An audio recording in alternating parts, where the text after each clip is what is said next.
We will say it like it really is. With dignity and respect. Committed to free speech and common sense. Upbeat and entertaining. Straight talking and direct. We may agitate each other and you. Heartfelt and passionate. Thought-provoking, provocative and controversial. Fearless and truthful.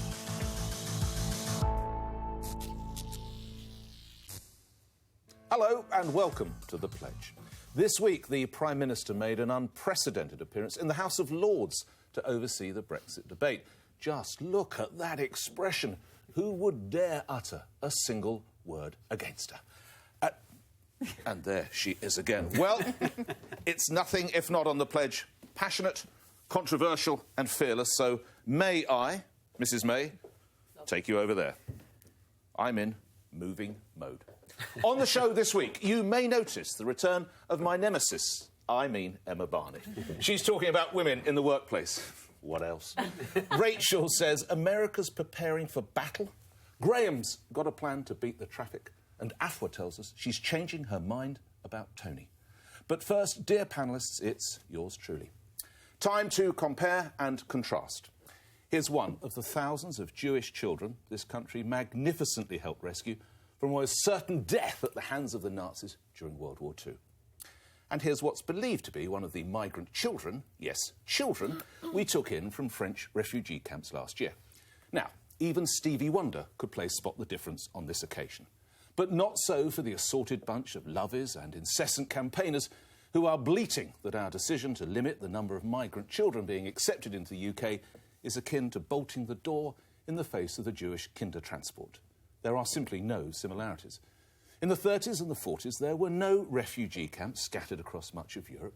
Children fleeing hadn't crossed several safe countries before they got to the UK. And, oh, that's right, the children didn't need carbon dating to determine their actual age.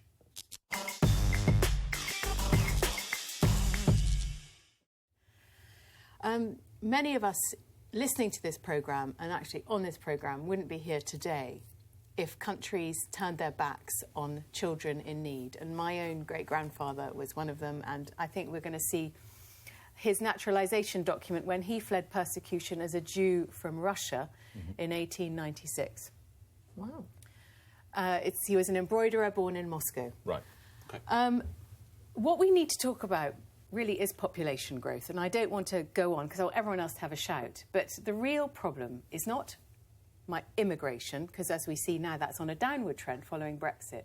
It's the fact that our UK population is set to increase by 10 million by 2037. And I agree with you, Nick. That is a problem. That is what we need to talk about. That is why we need to keep our foreign aid budget set at 0.7% of GDP so that we restrain immigration and refugees and migration at source. Well, let's just bring Emma in, because it's nice to have her out of the Priory, and I know the viewers will welcome her back. Rough. Yes, it's been rough, but it's welcome. They did recommend me seeing you to see how bad it could get. Aversion therapy. Rachel has tried to steer it into a broader conversation. I want to limit it simply to this, to what we did in the 30s and 40s, which was fantastic, possibly helped some of your relatives, because I know in the past you've talked about how proud you are of your Jewish heritage. It is not the same as Europe finds itself today. Let me say, first of all, can we just hear from the man himself who made this amendment, Lord Dubs? Because it would be useful. Sorry, are you now done with the person who suggested this process in the first place? Are you better than Lord Dubs' statement? Sorry, so why don't we listen to it? OK, and then I've got a comment. The argument for child refugees today is a humanitarian argument. It doesn't depend upon the person who's putting the case. However, because I came to this country in that way, I have an emotional involvement with it. And can I say this? This country has been wonderful to me in terms of the welcome I've received and the opportunities I've had. And I would like other unaccompanied child refugees coming here to have the same warm welcome and to be given the same opportunities. Lord Dubs, the man behind this amendment, which has started this entire debate in the first place. Let me say a couple of things really clearly, because you have had your say so far, Nick. But I wish you'd told me about that, because I interviewed him, by the way, on my radio show, and he agrees that the problem was... And that fellow was brought in was not under the Dubs amendment. He agrees that that was the problem, images like that. If you let me get to my point... He lowers the age. There are a couple of points that I really want to say. Thank you very much for the permission. First of all, if Lord Dubs is OK with the conflation of the two as the man who came here on the Kindertransport, guess what? it's good enough for me. You're not listening. He told me on the radio he agrees the limit has to come down. No, You're no, not listening. No, you said, you said the conflation of the two is never fair, that there isn't a scrap of evidence that this is anything like the kinder transport. And if he has said, which he has said on other radio programmes, on other outlets, I know they exist beyond your radio show, that this is like the kinder transport, an amazing process that they started in the UK in the 30s, then I'm OK with it. Secondly, on my radio show, Nick, other ones available, I happened to interview the daughter of Sir Nicholas Winton, our answer to Schindler in this country, if anyone needs reminding. She wrote a letter to Theresa May after this scheme was pulled from 3,000, which was the very small suggestion, to 350.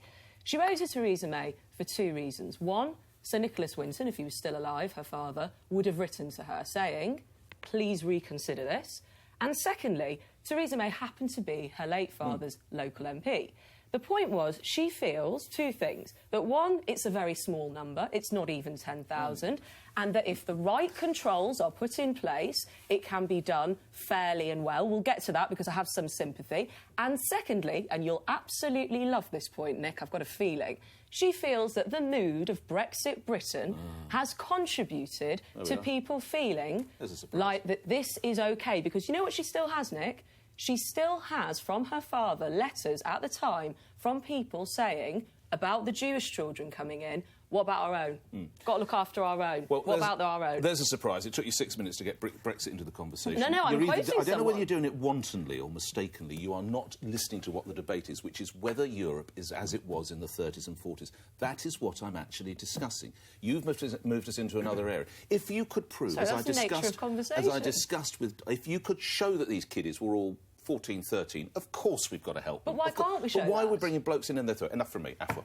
You know, what I think is so interesting about what you're doing, Nick, is the way you're kind of rewriting history, you know, because if you look at... It's easy with the benefit of hindsight, you know. We all think that the Kinder Transport Initiative was something we're proud of as a nation. You know, it was something to be proud of. My grandfather came over as a refugee as a child, and my great-uncle was Kinder Transport, and I wouldn't be here if we hadn't have welcomed them. Except, when you look at the nature of the welcome they got, it wasn't that straightforward. You know, the Daily Mirror in 1938 called Britain a dumping ground for Nazi exiles. The Mail in 1938 said that we were facing a swarm of undeserving Jewish refugees. So it's lovely how we've kind of rebranded it as an act of benevolence. Interesting. But the fact, Nick, is that your equivalent in 1938 would have been saying the exact same thing about the Kinder Transport people, which is they're undeserving, it's a scam, are they kids anyway? You know, some of them were older teenagers. And we were so harsh, we didn't allow their parents to come in. We forced these small, vulnerable children to come in on their own. And then we treated them, in many cases, terribly. They had to change their names because of discrimination they faced. And it's you, Nick, it's your rhetoric, it's your language, it's your opinion, it's that scepticism towards people fleeing genuine persecution that caused them such hardship. And in the future, we'll look back on this. I'm going to back Nick up. I'm going to back Nick up on two things. Here you go. Your mouth can be open in shock. Go on. They have to be children and they have to be in need. I agree with you on that. No. OK. But that's fair enough. Wherever the limit... If we talk about limits, perhaps it's 14, perhaps it's 15, but they have to be children like the Kinder were. Done. Secondly, what was interesting when you look back in history and actually how it was at the time, the money was purely philanthropic that raised for the Kinder Transport. And actually, one of the local council leaders I spoke to about the pressures, the financial pressures, even with a small number of kids coming in, is we're already under pressure in all these local councils with cuts, local libraries, social care, all of these things. If we could crowdfund it, if we could fund it through philanthropy, I think people would be more open to it. I think 3,000 people who are genuine kids... But also I know, Graham, you want to get in, but I think those are caveats that Nick is talking about that are important. Thank you. Graham. But also the fact that the Kinder Transport started in 1938. It started before the war. It started before this awful occurrence happened. Well, it had Kristallnacht had already happened. Exactly. So so looking, sort of predicting what was going to happen and putting things in place ahead of the crisis that came during and post World War II, because a lot of these children were left as orphans as well. I think doing what we're doing is a vital part of making sure that we do support the most needy people. I agree with everything you say, Emma, in the sense that, yes, there's always going to be some a limit, wherever the limit is set, there's always going to be an issue where people go, well, they don't. They sit above that limit, or they sit below it if it's an age thing. But I think it is vital that we take responsibility as Western Europe, really. Well, and that's the key. Well, and that's the point I want to get now. Hold on, time out. Hold on 1 second. When this World War II was on, the only place to get to was Britain, right? Because the whole of Europe was in the grips of a hideous war. Some of these instances have gone. But within Europe. Yeah. In some instances, these people have come through Italy, they've come through France. Why aren't these countries helping the people? But 350, is that really we are doing taking it? a fraction, exactly. 350 is not playing our role. Look at the number of refugees in Germany. Look at the number of refugees in Turkey. The idea that they're all making a beeline directly for Dover is completely ridiculous. Your point is, Nick, I thought the nub of your argument is it's not like it was in the 30s. We can't make any comparisons. But I want to remember that naturalisation document. That was 1896. Then we had it again in the 30s. What I'm saying is this can happen again. History is repeating. And it's children so in need. you saying we're nowhere like the 30s, you're wrong. We've got far right swarming and sweeping over Europe. It could quite easily happen again. We haven't got sorry, where are the Jap boots marching down? No, but to be Nick, clear, you know there's been an incredible rise in Nazism across Europe and in hate crime. I can't believe you're to Graham's point. We waited until Kristallnacht before we accepted these child refugees. We waited until people were murdered, until their houses and synagogues were burned down. We didn't say we know that there's an anti-Semitic murderous regime on the rise. Let's just let them in. We waited until their lives were in danger, and that's what we're doing again. We're saying things aren't bad enough. They might live anyway. I've got to silence you now because I have to play the trump card, which means we're going to talk about the 45th President of the United States. I thought that was Nick on there. It began on January the 20th, but where will it end? In just his first 4 weeks in office, the President has declared war on the media and the intelligence services. A few days ago, he said that all of America's main news networks, NBC, ABC, CBS and CNN, were fake news, and along with the failing New York Times, were the enemy of the people. The judiciary are in the firing line too. Even Piers Morgan, his biggest fan over here, is beginning to get a bit windy and telling him to dial it down a notch. But the problem is, Trump only agrees with those who agree with him. No less than 9 intelligence sources leaked about his former security advisor, Michael Flynn. The president is therefore already at war with the so-called deep state. How long, I worry, before the Republican Congress cracks and decides it comes down to a choice between Trump and the Constitution? I don't want to sound alarmist, but what more does he have to do before we have the people versus the president, or even a second American Civil War?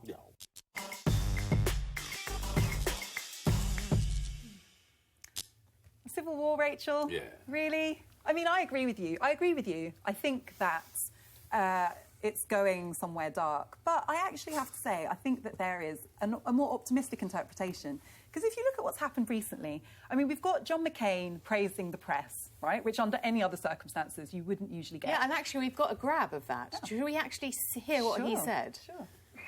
If you want to preserve democracy as we know it, you have to have a free and many times adversarial press. And without it, I'm afraid that we would lose so much of our individual liberties over time. That's how dictators get started. You know, to me, to hear McCain say, I hate the press, but we need you, that's progress. To hear Gorsuch, his judicial nomination, talk about the importance of the independent judiciary, to see the women's movement and the Black Lives Matter movement coming together on the streets, you know, I feel that it is galvanising people in a way that actually we haven't seen under the last Obama administration. And actually, when I look at people in their 20s who kind of came of political age under Obama, thinking that basically the president is a kind of civilised, benevolent, cerebral, good person, they got a bit complacent. It's mobilising people. Yeah. It's mobilising people to the point where they need to feel that their voices are being heard. And it's fascinating, if you've seen recent footage of a lot of the town halls where people have been speaking, Republicans and Democrats have been speaking, and particularly in the Republican areas, you've seen the backlash of people that voted for Trump actually saying, well, hang on, he's not actually doing what we want him to do. But can I just spare a thought for the millions of people who are very happy in America. Yeah, this was I'm just going to give them a bit of credibility here. I mean, is it not terribly patronising to forget that there are people who, A, voted for him, B, are excited by him, and C, got what they wanted, and right now they're getting what they want. I don't have a problem with that. I don't have a problem with that. This is why I said civil war, and I was laughed at, because if we see the establishment, and the unelected dark state, i.e. the CIA and all those agencies, trying to unseat a democratically elected president with a mandate from 62 million voters, we are going to see something like, if not obviously men with muskets shooting, down south, we're going to see something akin to that. If there is a movement in the 25th Amendment, which is actually the way you can unseat a sitting president, if that all goes on, you wait, you watch, folks. What were you saying? I think you might be a bit early with it, and I think we're living in an era of fake news at the moment, and this feels a little bit like I've joined a fake news station for this segment. Come on, Emma. I mean, as in, what is your evidence that there's going to be a civil war? That's what I'm trying to understand. No. A civil war was a provocative thing I threw in at the end of the queue to get you all going, and then, wow, it worked. No, but Emma, where I disagree with you, sorry, and I know Nick's Nick's being characteristically silent. He is. Maybe that's because he knows he's on the wrong side of history. He's brewing. Where I disagree with you, Emma, is that I get it that there are people who vote for Trump, and I respect democracy, and that's their vote. But I think the reason to have objective concern is that he is damaging core functions of democracy. You know, by vilifying the press, he is delegitimising people who hold him to account. That's really worrying for anyone who believes in democracy, whatever their political affiliation is. You know, for anyone who attacks the independent judiciary, that is the so-called worrying. judge. And it doesn't. So on one level, even if you're happy with his policies, you should still be worried about what he's doing to democracy. And the more patriotic you are as an American, you'd think the more worried you'd be about anyone who attacks. Rachel said in her introduction, Donald Trump only speaks to people, those who agree with him and who are right. Let's bring in Nick, because that seems like... Rachel. Yes. What don't you get? The only thing that's made any sense of this meandering parcel of cobblers that I've been listening to for the last 5 minutes is Emma talking about respecting the views of 63 million people. The more that Donald Trump says that the press are the enemy, the more his core audience love it. Because guess what? To a degree, they weren't the enemy, but it was all part of the cosy deal. The president always cozied up to ABC and CBS and CNN and the New York Times. And guess what? This guy isn't going to do it. Hold on, you've had a second. You've forgotten Fox, which is the Trump channel. Go on. He gives interviews to Fox News. After that rather shambolic press conference, which was actually held to be an announcement, in fact, he was very critical of the press, he was on Fox News. What was the first question he was asked? Why on earth did you do a press conference like that? It was a disaster. Fox News told him what he didn't want to hear, and he still talks to Fox News. So you're wrong there. This is the collapse of what you love. When you say there might be a civil war, that is what people like you fervently hope. But guess what? She's right. Give these people a chance. Give him a chance. You just want it all to collapse. You're praying it will all collapse. You hope it will all collapse because it's against the system you love. And I hope it triumphs. One thing, OK, of what you're saying, the people that voted for him, the core people that voted for him, believe in what he's doing. That core is getting smaller by the day. Look at his popularity ratings. Oh, please, are you going by polls? Popular you're going by polls? We'd still be in Europe. Well, we're still currently. They'd have won the referendum if we go back. You don't believe polls. People within his own party are trying to distance themselves from him because of his rhetoric, because of his hostile approach. Now, of course, you can always say, oh, he was voted for democratically. It doesn't mean people have to continue to follow him blindly if he continues in the manner that he's doing. The point of debate is whether America is headed for a civil war. No, but I don't agree with that. No, She's mad. I mean, she is actually bonkers than her brother. But that takes some doing. I do believe. Come on, Nick. When it descends to personal invective, I know I've won. It's like Godwin's law. But what I do believe is that if it carries on the way it's going, there will be violence, there will be hostility, because that's the nature of how he operates. We're talking about how long can Trump survive in office if he's at war with the entire establishment. How long do you give it? Well, I don't think I would put money on it not being 4 years. But at least after 4 years, we know it's over. What do you think will happen? Do you think there'll be an impeachment attempt, or do you think that there'll be some There is already a move to impeach Trump, but, we'll it's not see easy to there. impeach a president, as we all know. If he's running the White House as an extension of Trump Inc., I think that people are going to get sick of it, frankly. Well, it'll be an interesting workplace to work in. None of us are doing that. But let's talk about workplaces, because it is my turn to bring something to your attention. A woman you don't know has accused a man you don't know of sexual harassment at a company you definitely do know, Uber. Its chief executive has rushed to tell the world that the company is launching an urgent investigation into what he calls abhorrent behaviour. But, and here's the catch, It's only doing so after this woman, who no longer works for Uber, published a blog on the matter, which promptly went viral. She claims that bosses and HR repeatedly failed to act when she reported her manager, who'd made a pass at her on her very first day. Apart from the delicious irony that this Stone Age behaviour is allegedly happening at a cutting-edge technology company, this woman's story is representative of thousands of women's experiences. The Trades Union Congress found 52% of British women have experienced sexual harassment at work, and yet 79% said they hadn't reported it. Most women never bother to report it because they don't want to cause trouble and they fear they won't be believed. Invisible sexism is rampant. The fight back can't start until women find their voices, and when they do, until they are believed. Newsflash, we women aren't just boobs and vaginas on legs for men's delectation in the workplace.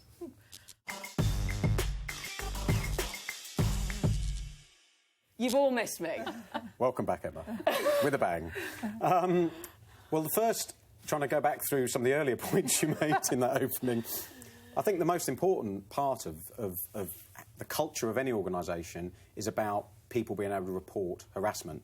If we can sort that out, then we can start to break down what is considered, you know, aggressive harassment, sexual harassment, unwanted harassment that humiliates women, and what is relationship building in between men and women in offices. Lots of relationships are formed in offices, and men and women do flirt with each other. So it's a fine line between... You're talking about your football career now? Well, no. But there is an argument to say, whilst in its extremity, of course, I'm very sympathetic, and it is really important that people feel that they're comfortable and in their workplace. But at the same time, if I take it to its end game, to the sort of the finality of it, I think, well, hang on, men and women do flirt with each other, so... But hang on, there's flirting and then there's having There your is, boss I'm saying that. No, so what I wanted to say, and I want to add to what I started by saying is... Was it her boss? It was her direct colleague? supervisor. Oh, right, okay. And so the thing that I really want to make clear here, and I made the point, actually, and it's all allegations at this point, just to say, is that she had evidence. So actually, in a technology company, loads of this happened over something, I'll just explain it to you, called G-Chat. It's kind of instant chat on the computer. I've got it. I know someone runs your Twitter account for you. Not any longer. But anyway, the point was, she had screen grabs of this stuff. So if you can't go with a piece of evidence and be believed, and then it takes you to leave the company and write a blog... That's not what he said. Can I just... No, that's the reporting part of I'm it. adding to what Graham has just said. Because we should say what Uber does say in response to these allegations. And the CEO of Uber did tweet, and he said, what's described here is abhorrent and against everything we believe in. Anyone who behaves this way or thinks this is OK will be fired. And he went on to say that there was going to be an investigation. So obviously that's a process underway. And the man who is in question has also left the company now. So nobody is still working at that company, which is interesting in itself. Can I just say, if we outlaw flirting in the workplace, I'd never have had any sex. That's effectively the only place I'm ever going to pick people up. I would never have got married. No, I mean, honestly. How has this been reduced to flirting in the workplace? You've jumped on the lowest rung of the tree. Because what the point that Graham made, which you, again, just... It's brilliant how you just choose to ignore it. Learn from the master. Was how do you allow... Because I think you agree, men and women, and sometimes men and men, and sometimes women and women are going to flirt in workplaces, yes. Which is great. But this isn't about flirting, it's about harassment. No, but this is the... No, I agree. You've jumped on Graham's point, which was only a sub-point. I'm underscoring his point by saying that, and we all know there are quite rightly, laws in place the minute you start, I'm going to use the expression hitting on people, that you can go... Harassing. Oh, OK, harassing, whatever you want to call it. Right. But where are you going to draw the line? Because people, as he said, people will flirt. It's a fact. I just think that's ridiculous. And it's what men always do. It's ridiculous to say that there's a fine line between flirting and harassment. There isn't a fine line. You know, harassment is harassment, flirting is flirting. Hands up. We've got a panel, mixed panel here. Hands up who has been harassed, sexually harassed in the workplace. Obviously not. No.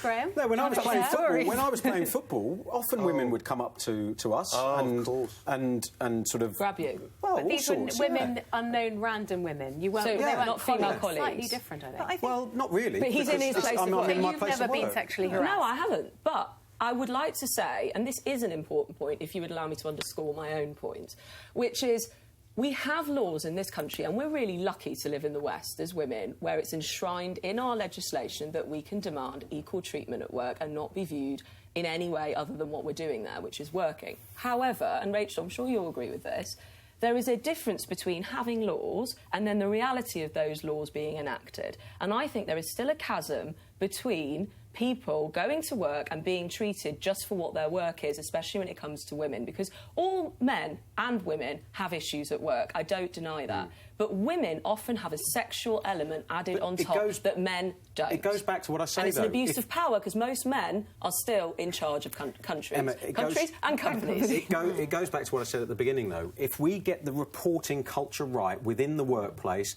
that will help set out I agree with that. the environment in which men and women can work together and still develop relationships. The point of flirting in the workplace I brought up is because a lot of relationships... No, and marriages come from people meeting in the workplace. But there is an element of I'm not talking about this specific case. Well, I'm launching from that because it's a really... it's a really good example, because she had evidence, she wasn't believed, and it was someone in a superior position. But that goes back to what I was saying about reporting, Emma.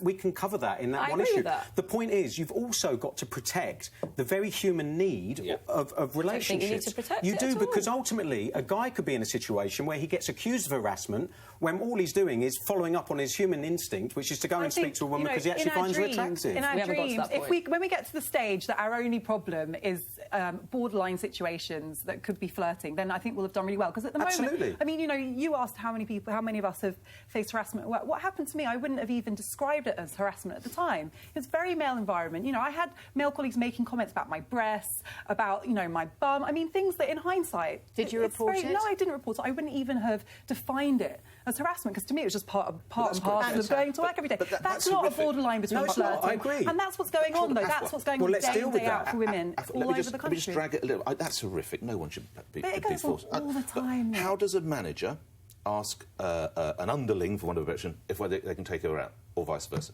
If I'm a manager of an accounts firm... You shouldn't be taking someone out who works for you. Oh, come on, Emma. This is what happens in offices. Most people meet... Your direct report shouldn't be... I'm running an accountancy firm, and I'm getting on really well with a young woman who answers the phone. If she's your direct report... If you're both single... we're both single, yeah. Actually, Nick, some companies do outlaw intra-office relationships, especially in America, and they usually do things 10 years in advance of us. But you've got to... When I was working on the FT in the early 90s, we had the same thing, this intranet, and sometimes, a message would flash on your screen, it would go, drink, and then it'd be the name of the man who sent it. Sometimes I didn't even know the man who sent it. Nick, but wait, can I finish? Yeah, sorry. Basically, your mother sort of brings you up how to deal with men, and I think it is unwelcome what you had it. Agreed. But if it was a bloke who I didn't know and I obviously wasn't going to have a drink with him, you could ignore it. But if it is pervasive, what are you doing here? It's illegal, Emma. No. There's a difference between you and Nick have obviously had some great shags at work, and I'm happy for you. Well, not together. So I need to get that out there. Listen, I don't know if I'm allowed to say that word, but anyway, I'm sure you have, and go have more. Good on you, right? We're not talking about that. We're talking about harassment. I agree with Emma. Yeah. You're both showing that you're not getting my original point. We're not talking about harassment. But I am. I mean, sorry, at the beginning of my argument, we talked about civil war. We stuck on the point for you. Have you never, ever gone out with somebody at work No. in a romantic way? No. Never. Because I've been with my boys since university. Right. Well, that's you. And who approached who? I don't think anyone's trying to ban relationships with colleagues. But I think... I think your point raises a problem, though, Nick, because relationships are about power. If your boss asks you out and you're a young woman, he's an established man, there is a power dynamic issue there, and you might not feel able to say no, and that is problematic. You've got to recognise that.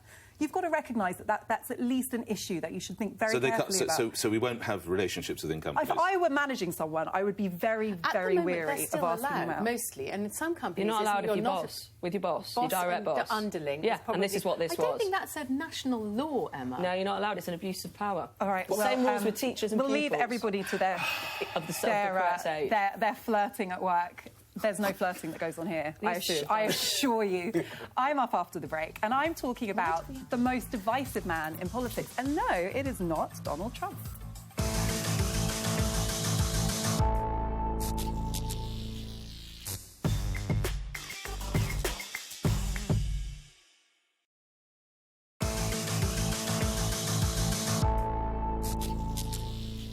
had a bit of a change of heart this week. Tony Blair led the country into a disastrous war. He cozied up to George W. Bush, and since leaving office has racked up untold millions, courting the world's political and even showbiz elite.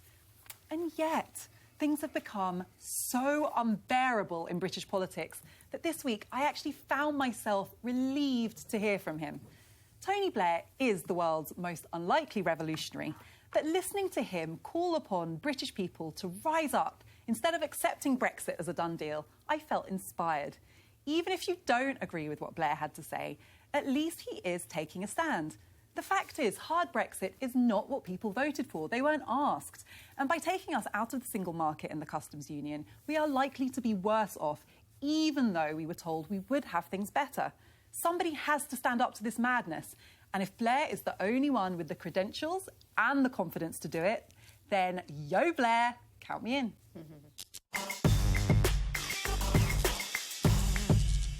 I'm not sure yours is the most popular view in the country in some ways at the moment. I'm not sure everyone's walking around going, yo, Blair. But the thing that was interesting about it was he said, rise up. And I thought that was quite interesting. If you voted to remain, rise up. So I was asking people how they have been rising up since Tony Blair called for a rebellion. And if you remember, there was an interesting time when he was in charge that people did rise up against the Iraq war, and he wasn't the biggest fan of it. I have no problem with him wading in. He's a free citizen. He's a former Prime Minister. It's interesting to hear what he has to say. And I live in a country which is very proud of free speech. So really, I have no problem either way, whether he wades in or doesn't wade in. He claims it's not a return to frontline politics, so we believe what he has to say. He doesn't grant interviews very often. I'm sure everyone here has tried in their time to get him to speak when they want him to speak. He only speaks when he wants. The only thing I would say, and I don't enjoy if you don't mind me saying, the reference to how much money he's made. I think it's irrelevant. I think people hold that over him in a way that if they had been in his position, they would do exactly the same as long as it's legal and he's paying tax. So I think that's always a bit crass and a bit of a cheap shot. But the only thing I would say is it has been suggested he is doing this to restore his reputation. And people, when they look at their legacy, a political legacy, they want to be remembered in a good way. So there is a cynicism some people have about it. Some of the cartoons in the newspapers sent him up for that. And I think that at least tapped into how some people feel who aren't so excited about Tony Blair's return to frontline politics a way. Should we just have a listen to what he had to say? Because we've got a little clip of it here. One of the reasons it's so important to have this movement is that right now, where's the pressure on the government? Right? The pressure's all one way. The pressure's from the right-wing cartel of papers who will beat them up and beat anyone up who dares suggest that anything other than Brexit at any cost is the right path for the country. You know, I mean, like I said, he's not the ideal person to be the messenger. But I do want to just pick up on what you said, Emma, because I think that the money he's made is relevant. Because what's happening in this country and what's happening in America, which I think I can relate to on some level, is this sense that there is this liberal metropolitan elite in cities like London who are doing very well, who are out of touch with how people feel. And I think for many people, Blair represents that because he does move in this financial, showbiz, international circuit, which people feel very distant from. But he's the only person saying it. If no one else in Labour seems to be able to get it together to represent what a lot of people are feeling, you know, the large minority who voted Remain feel completely left behind at the moment. The money's relevant, the history's relevant, and his reputation is relevant, and people don't trust him. So the sentiment of people having a voice that, you know, that would prefer that the UK had remained, I think is fair enough. Of course, it's important to have debate on both sides and try to represent views shared by a sort of common interests, whether they're Remainers or Leavers, to what future we have. It's such a massive decision for the country, biggest decision of a generation. But ultimately, I think he's the wrong person because he's got so much baggage, and people don't trust his motives. That, you know, whilst some of what he said I thought would resonate with some people, I think he could do more damage in a sense because it will just continue to polarise opinion. Where actually, what needs to be represented is all of those people in the middle. The people that wanted to leave for very good reasons from their point of view, the people that had rational reasons for wanting to stay, and therefore those are the people that need to be represented. Let's see how it went down with another heavyweight politician, and I mean currently heavyweight politician, the Foreign Secretary. This is the guy who would have taken our country into the euro with what would have been catastrophic consequences. This is the guy who dragooned the United Kingdom into the Iraq War on a completely false prospectus, with consequences which foreign ministers here are still trying to deal with. So I respectfully say to Tony Blair, those who call on the British people to rise up against Brexit, I urge the British people to rise up and turn off the TV next time Blair comes on with his condescending campaign. Now, personally, I prefer Boris in his jogging gear, but he can't wear it, I suppose, in the workplace. What I found was extraordinary was he opened up by saying, I am not here to defy the will of the people, and then spent 45 minutes explaining why he did want to defy the will of the people. He said, I don't want to get personal about the Prime Minister. Nick. And then about 5 minutes on, he did get personal about the Prime Minister. But I will just say this. Anybody watching this who fears there will never be a Brexit, don't worry. Because the fact that Tony Blair has done this is a man... It means that Brexit is absolutely certain. Mission accomplished. This is a man who took us into war on a lie. This is a man who promised education, and our schools, since he's been in, have unfortunately consistently gone down at the attainment league tables. And this is a man who could have had that vote if he'd wanted to, at a time where he actually probably would have kept Britain in the European Union, but he didn't have the cojones to keep a European theme going to do it. So don't worry, Brexit is assured. Rachel. On the Foreign Secretary's response to what Tony Blair said, I think we have to say, in all fairness, that my brother voted for the Iraq War. So to dob Tony Blair in on Iraq and the fact that millions of people protested against Iraq was a tiny bit rich from the Foreign Secretary. Everybody's right. I mean, Tony Blair, everything, like Nick Clegg, I agreed with every word that Tony Blair said. The problem was he was the wrong man to say it. It was the right speech from the wrong man at the wrong time. It was all insight, and he has absolutely no standing to say it. That was the problem. So what we need to... He actually spoke for Open Britain.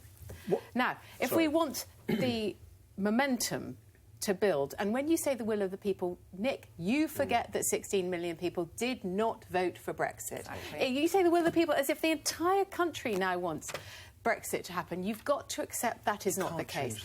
So the question is, Blair was the wrong guy. How do we move forward on this? And I think we accept Brexit's going to happen, and I think Remain has to almost do emergency surgery after the operation has taken place. It's going to be this weird thing that's going to happen. We can't stop the operation, but the emergency surgery has to take place afterwards. When we see the deal is rubbish, then they have to go back and get a better deal. I don't know if I agree, Rachel, but Graham... Well, no, I mean, I back to my original point, which was that there's a huge group of people in the middle, so Leavers as well as Remainers, that actually don't want an extreme version of Brexit, want something that is going to offer them what they were promised to an extent, and deliver on the main subjects or the main topics of what was sold to them as you know, why we should leave the EU. Now, the fact is, this is such unknown territory that we're in a mess. We're going to be in a mess for a long time, because ultimately we might all agree on what Brexit looks like to us in the UK,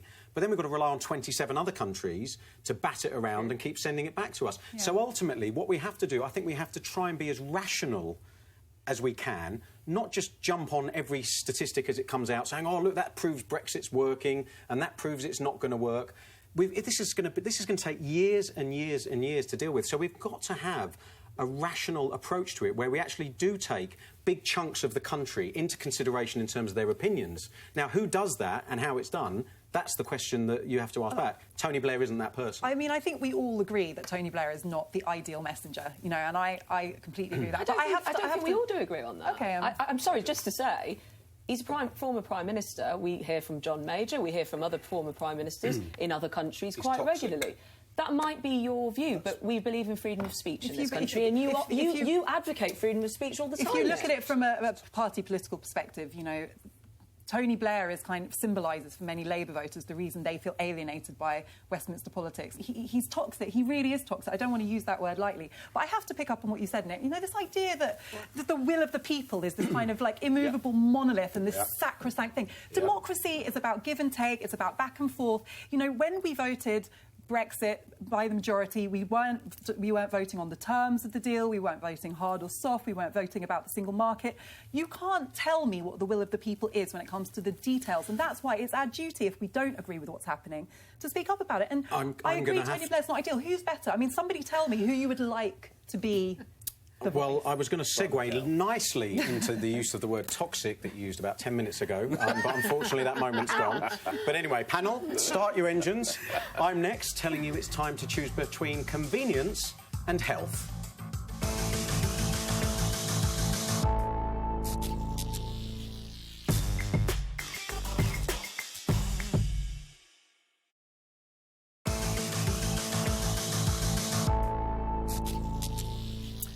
Living with air pollution in Britain is killing us. It causes around 40,000 early deaths a year. So what are we doing about it? Well, not much. 5 UK cities will have clean air zones by 2020, where the most polluting buses, taxis, coaches and lorries will be charged to drive. Birmingham, Leeds, Nottingham, Derby and Southampton can look forward to those, but private car owners won't be affected. How ridiculous. And as for the Mayor of London's new £10 toxicity charge on older, more polluting cars in city centres, I think it's simply a tax on people that don't have newer models. None of it deals with the scale of the problem and is proof that we're nowhere near the radical plan that we need. It's time to be honest. If on a given day pollutant levels are too high, we should stop cars coming into city centres. And even before this, we must overhaul public transport access in and around our cities. Yes, it's expensive, and yes, it's inconvenient, but it's our health, and the alternative will leave us gasping for breath.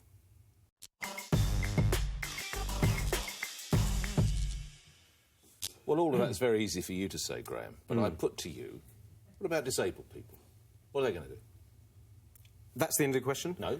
There's a list. Start with that. Yeah. Disabled people, well, of course you have to have special situation for people. So they can come in? Well, of course, okay, yeah. Right, you have to give people access. You can't deny them access. What about the bloke who has to come and do some work on a boiler or something like that with all his tools, or a woman who has to... How are they going to get around? Well, on a day when the pollutant levels are so high... I think there has to be alternatives for people to use, and you have to say, even if it's between certain times, Nick. The fact is, levels of pollution in this country, in our cities, are sometimes worse than places like Beijing.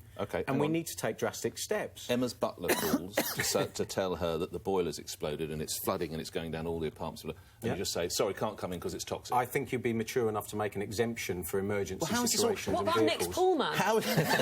It's all right, don't worry about that. How are you going to make these exemptions? Because what you do is you monitor, which they're doing now, they're monitoring city centres, and the levels are getting to the point where they're literally killing people. I agree with that. That's wrong. So the fact is, the only way we can do something about it is, on those particular days, is to say that vehicles are banned from coming into the city centres. Honestly, I want to restrict it to London briefly, though there are other cities.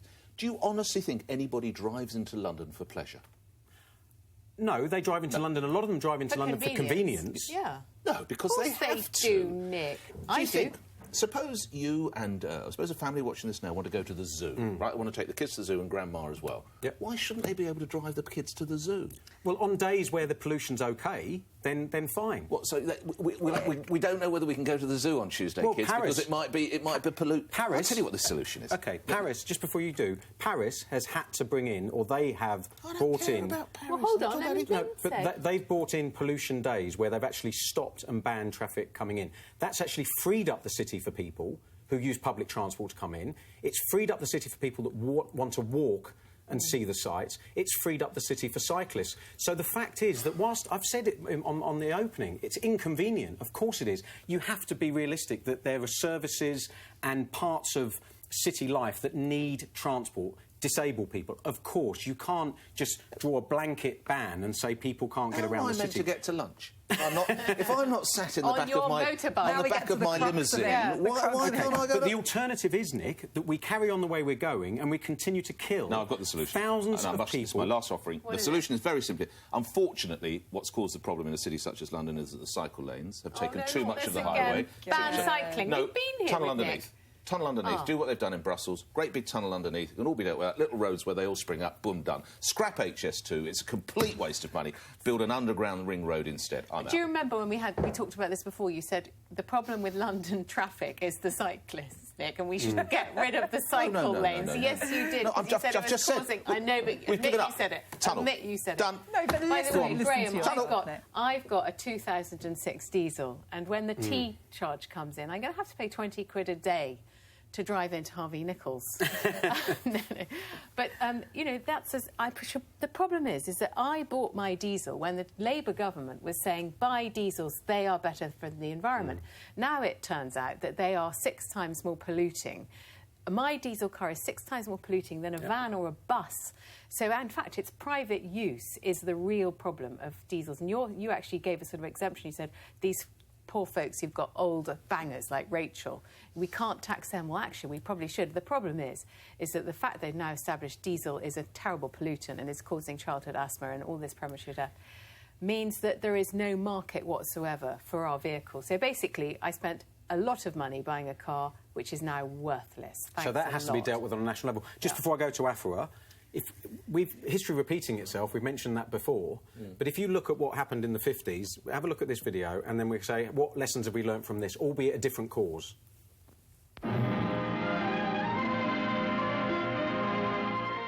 Thick fog is widespread as we go to press.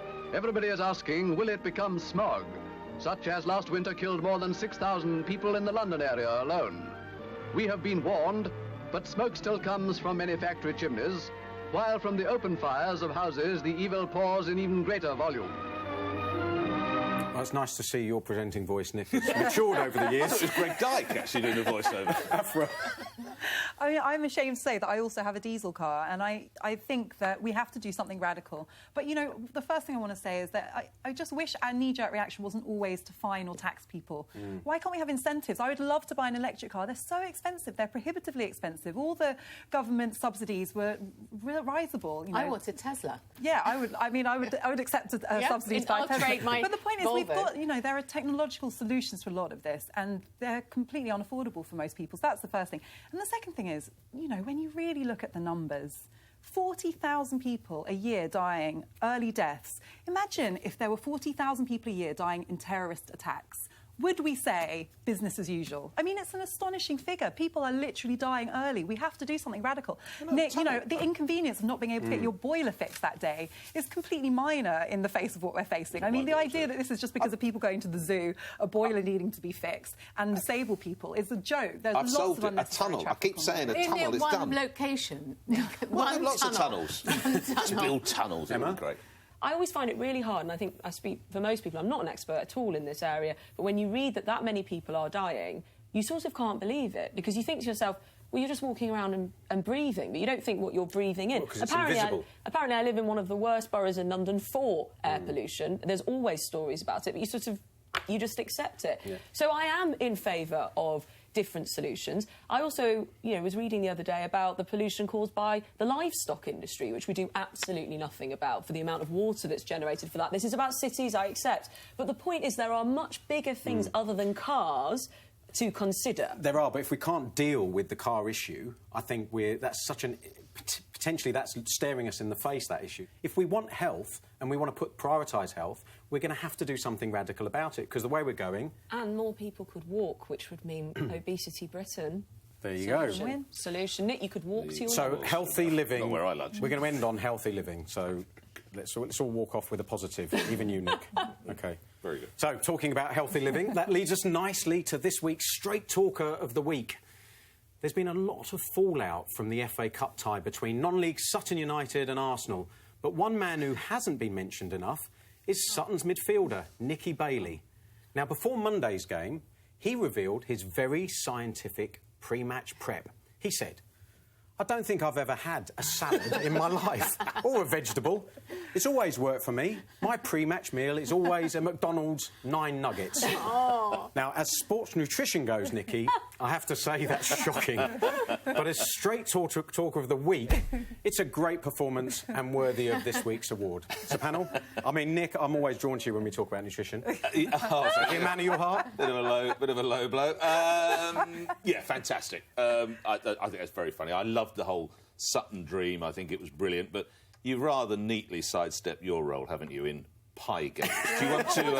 Do you want to share your role in Piegate? Nick and I had a discussion on his radio show, there are others, about me saying that actually, you know, although it was a laugh on the face of it, what happened was pretty serious because it's spot fixing. He put himself allegedly into a position, Wayne Shaw, the goalkeeper, who ate the pie, he put himself into a position where he knew information that other people gained from, and whilst eating a pie is something you'd never do. Nothing.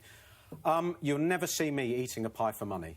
Is that right? Graham, can we give that chap credit for eating a pie in a completely opposite way that Ed Miliband ate a bacon sandwich? He ate that pie, didn't he? There was no question he knew how to handle that. I'm Team Wayne all the way. It's part of the whole dream turned sour, you know, because these guys, they don't know about the FA rules. They don't have the sophisticated pitch or nice dressing rooms. I mean, I honestly don't think he really realised what he was doing. What's this spot fixing? No amount of money, Graham.